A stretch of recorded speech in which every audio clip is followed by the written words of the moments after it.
Alright, howdy folks, welcome back to Top Comics Pressing. In this video we're going to kick off a case study here with an Amazing Spider-Man number 129. So this is coming to us a CGC 8.5, so you can go ahead and grab that serial number if you want. The owner said that they had sent this into CGC before they were really into cleaning and pressing books, and so they wanted me to take a look at it and see what I thought. The gritter notes mention a number of defects that I was able to find here, and so there is a very slight staple tear up at the top staple. That tends to not be too bad. It looks very similar to other higher grade Amazing Spider-Man 129s that I've seen.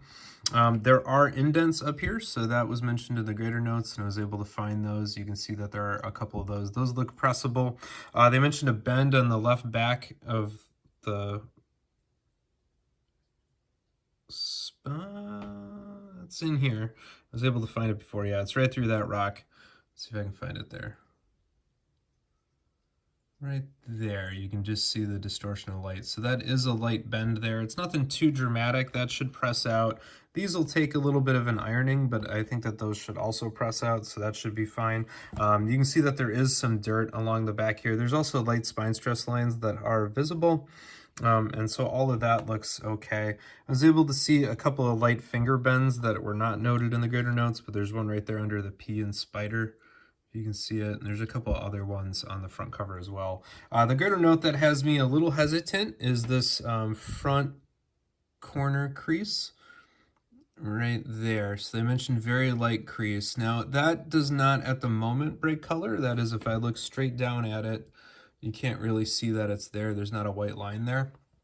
But remember, that paper that was flat got V'd up, and the crux of the V is where it's damaged. And sometimes if you flatten that back out, you'll expose a little white line.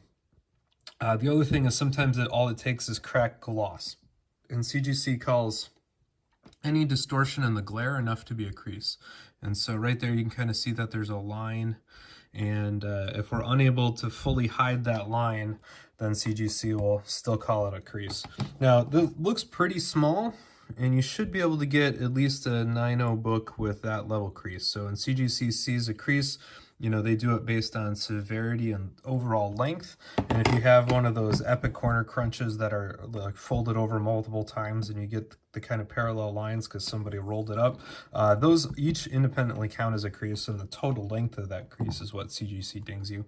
In this case, it looks pretty fine, and we'll see if we can press out at least some of it. So in principle, there's no such thing as a crease removal service, but you know, we can flatten it out and hope that the gloss is not fully damaged there. So I think this one's worth giving a crack to, and we can go ahead and kick that off now. Again, I always start up here at the top and just try to move the screwdriver towards those quarter posts.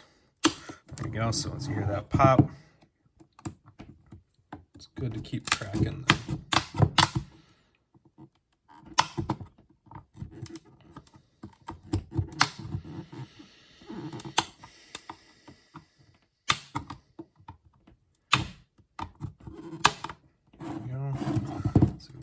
Side.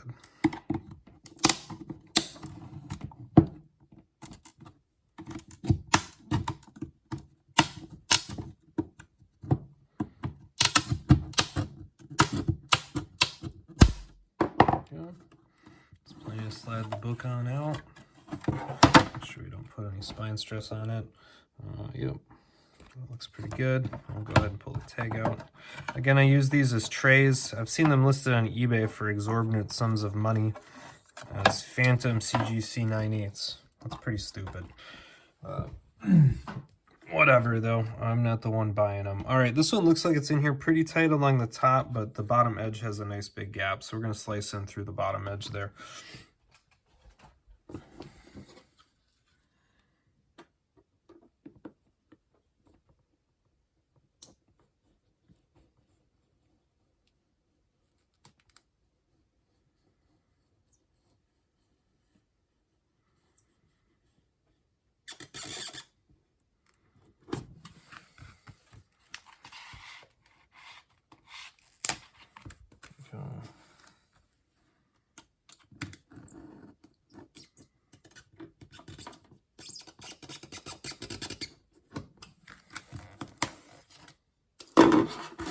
Again, I like to cut myself a little bit of a window here with the scissors.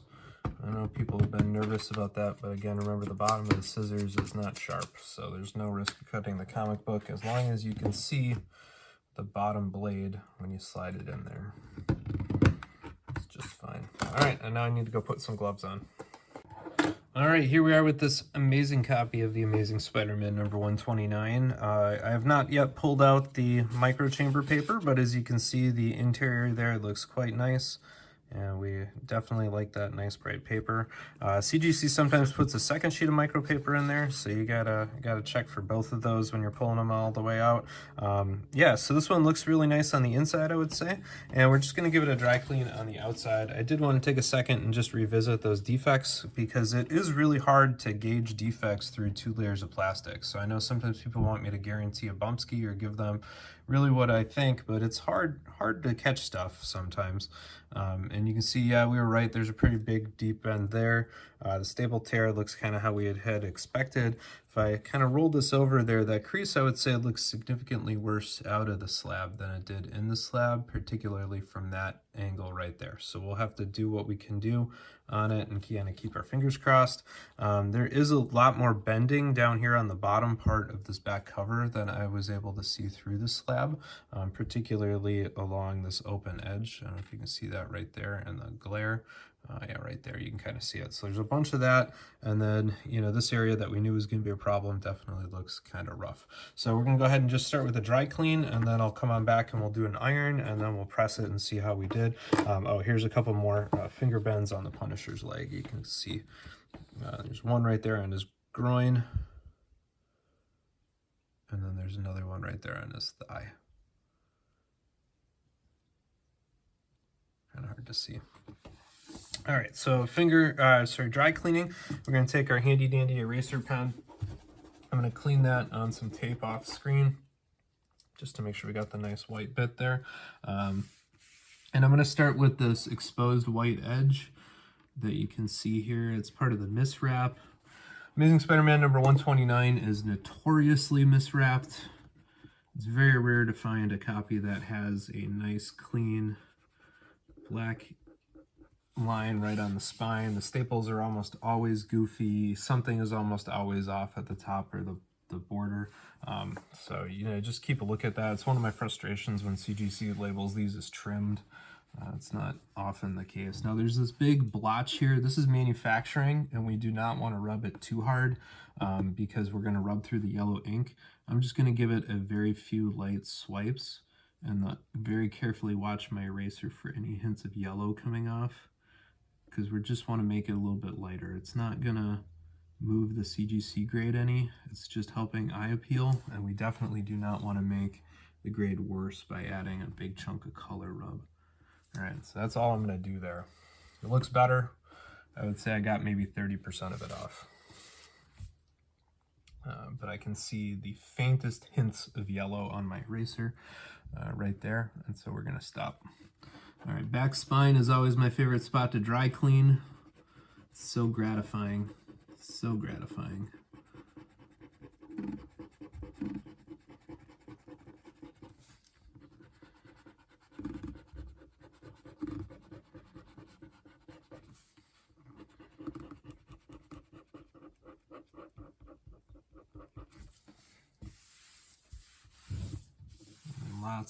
Lots of crud off there.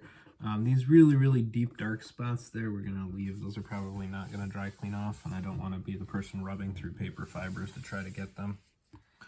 Does not make sense. Again, I'm gonna support the paper with my left hand, and so I'm carefully dry cleaning only between my left finger and my left thumb. Most of this looks pretty good. There's just a little bit of fuzz up on there, so I'll clean that off. The back bottom corner here is the one that has me a little bit more concerned, and it's always frustrating to try to give a heavy clean to a corner because that's tear land. Might be a light foxing.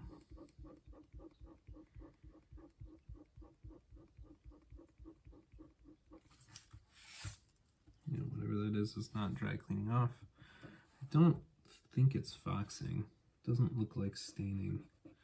I think I would actually just recommend leaving that. This book does not need blood treatment. It's quite bright. It's quite white. So no point in exposing it to any additional hazards.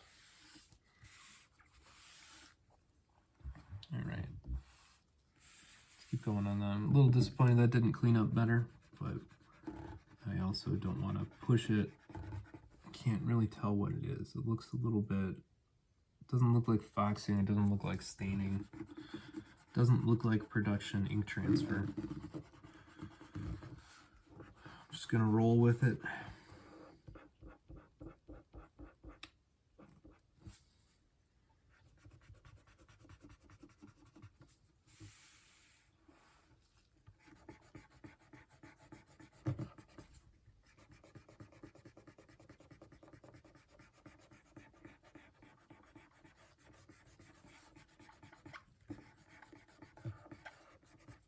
And I think that'll be about it. I got a little bit of crud off, especially around that rear spine. No real point in overdoing it. Gonna use the microfiber cloth here to clean the top of the comic and under the comic. I like picking it up at the center where it's balanced and about an inch in off the spine, so you're not jiggling or wiggling the comic book. And again, I like to try to clean these a couple of times, especially on high-grade keys. It's important to make sure you don't push any eraser bits into there. Every now and again, you know, maybe 1 out of 100 books I press, I catch a little eraser gooby. It's just so easy when you have a mountain of them, so it's just important to be as clean as possible. All right, so I'm gonna come on back and we'll do some quick ironing. All right, everybody, we're gonna come on back here. I've got my Hanger 9 iron set just below the 2. You know, if I'm doing a spine roll correction, I might kick that above a 2. If I'm gonna be dealing with covers, cover gloss, especially books from the 70s, I'm gonna keep it a little bit under that 2. Those books tend to have a little bit more sensitivity to the gloss. So that's where we're at with that. I'm gonna use my water squirter here and get my cotton round nice and wet. I'm going to do that well away from the comic book, obviously, so I don't get the comic book wet. And then there you go. So that's got a good amount of moisture in it to transfer. I've got my SRP paper under the book. I put a backer board at center fold to help support the book while I'm moving it around to try to minimize any damage. And then I have my new sheet of parchment paper here. So the other thing I've got is a sheet of cardstock and another sheet of SRP paper. Cover material will stick to cardstock on the inner cover if you're going to heat it up and apply some pressure, and so I always try to keep that SRP paper above and below the cover material or use the non-stick parchment. So the first thing I'm going to do here is give a very light iron to this bottom corner that we're concerned about the crease. And so again, I just wipe that cotton round that's damp onto the parchment that transfers just a little bit of humidity, and we're just going to give that a very light iron. And I'm not really applying any pressure to this because again, this is a pretty light bend there, and I want to make sure I don't shock the paper and actually enhance the crease or further crack the gloss. And so we're just going to be very, very light about it. And I think that's going to stay somewhere between a bend and a crease if I'm looking at that right. I think the crack in the gloss is going to stay, but I think it only goes about, you know, maybe 2/3 of the way down at the moment there. So if we take that and look at it in the glare, you can see where that line kind of stops. And so I think we'll be able to minimize the full amount of creasing as CGC grades it, but I think it's still going to get seen as a corner crease. All right, there was a little bit of indentation around the staple, and I want to give that a very, very light iron. So I'm just going to pull out my cardstock and my SRP paper there, slide that under. And then now around the staple, you cannot use pressure because you will just cause damage to the paper. And so I'm going to try to go at this on the side there. And I'm just applying a little bit of heat on that moisture and a very, very quick light rub. So again, no pressure here. Just let the iron float.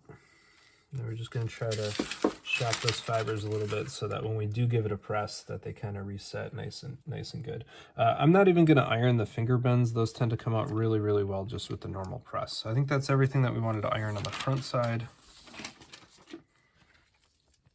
gonna flip this on over then. The bottom over here, I'm gonna give a quick iron to as long as we've got it out. I probably wouldn't normally try to iron this back section, but as long as we've got it out and it's right here, might as well. Right, the marginal cost is really low, especially because we're sliding all this stuff under here anyway. Get that all the way in there. All right, so get my parchment over here. Oh, yeah, right there, I can see it.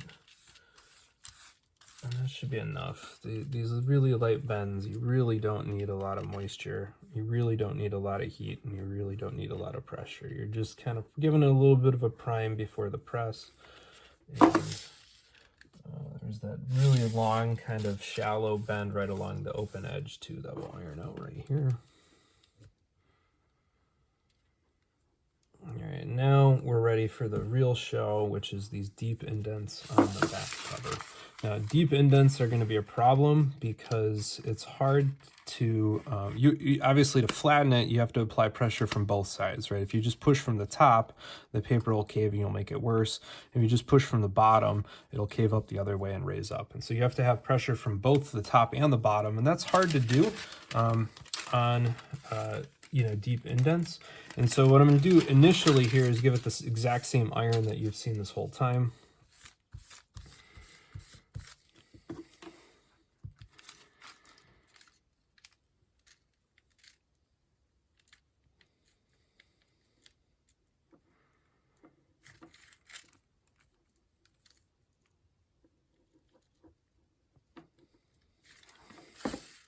So it looks better already, I would say. And then we're going to use a little bit of really light roller ball.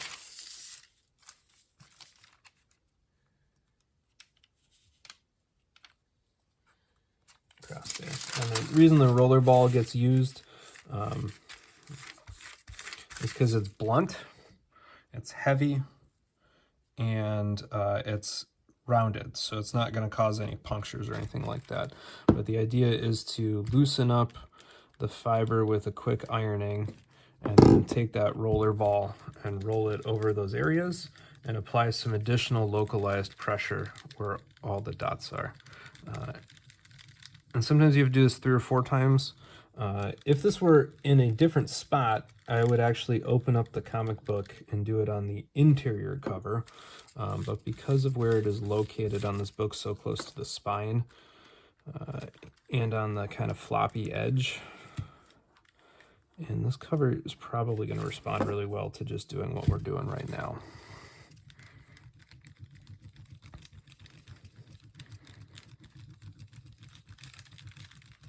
So let's just take a peek at that.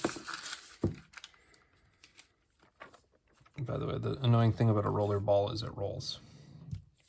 So off camera, I have the roll of tape, and I keep it confined on the roll of tape. All right, so I think that did a pretty good job on those deep indents up there. Looks a lot better to me. So I'm going to call that good here, and we're going to go ahead and slide this into the press, just so you don't have to watch me clean up my whole mess here. I'll do that all off camera, but I'm pretty excited. This one we're going to give our normal humidity tank to, so I have a separate video on how I set up my humidification. If you're looking for it, scrolling for it, it's got a little bit of a Blastoise Pokemon, so that's the one there. We're going to do that. We're going to give it a normal modern press, just like my Amazing Spider-Man 300 video. We're going to put a backer board in the middle, cardstock under the front and the back cover, give it a loving squeeze at 160 for 15 minutes, and we'll then give it, I'll just flip the switch. I don't move books for cold pressing. I actually think that is not worth the hassle, and I think it causes more problems than it's worth. I just kill the press and I let them sit for 12 hours, and then I will pop them and take a look at that. All right, folks, here we are for our sand-off video. This comic book is now fresh in a brand new full back Mylight. Staples are no worse for the wear, so you can see right there we've got very minimal staple tear that we had at the start. This one looks just fine there. All the light finger bends are gone, so that one under the P in Spider now you can see is nice and cleared up there. So are the ones down here on the Punisher's leg and groin. So those are all looking good. The dreaded defect, I think, is this very, very light corner crease over here. Let's see if I can get that in the glare. It looks a lot better after the press, but if you stare directly at it from the right angle, you can see just the faintest corner crease, and so that ultimately might be what gets us. The back of the comic book looks fantastic up on the top, and there's a very, very, very faint line that can only be seen from a single oblique angle on the back where we ironed it out. So all the ironing looks perfect.